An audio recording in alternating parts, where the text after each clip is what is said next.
Hey guys, it's Brandon. So I think there's really good odds that Bitcoin takes off because there's an instigated event, two events actually. One, Coinbase supposedly got hacked, and it's been hacked since January. So what's that do?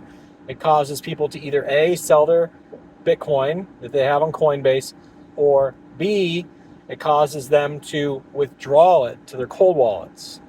So that withdrawal to the cold wallets is going to minimize Coinbase's stockpile. And since they're the biggest holder of Bitcoin of any other exchange, that's going to take the overall exchange, supply downward. And other people at other exchanges are going to, withdraw their coins as well.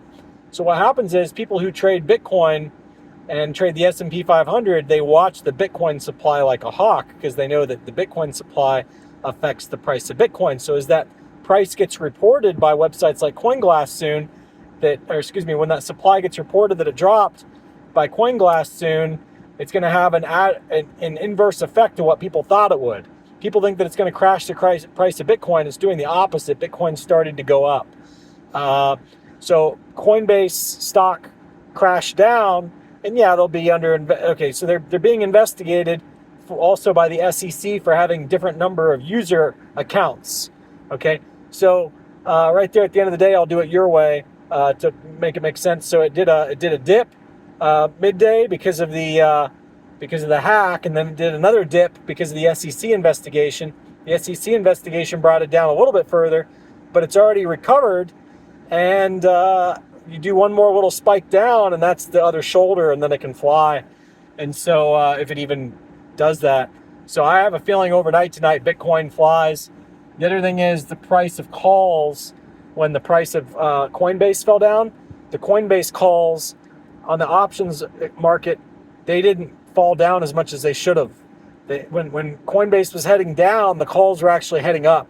So that tells me that people in the know are buying up all the calls. They're buying up the Coinbase calls. So meanwhile, the people who aren't in the know, what are they doing? They're placing puts and they're selling Coinbase short. And what's that going to do? They're all going to get squeezed. They're going to get trapped overnight.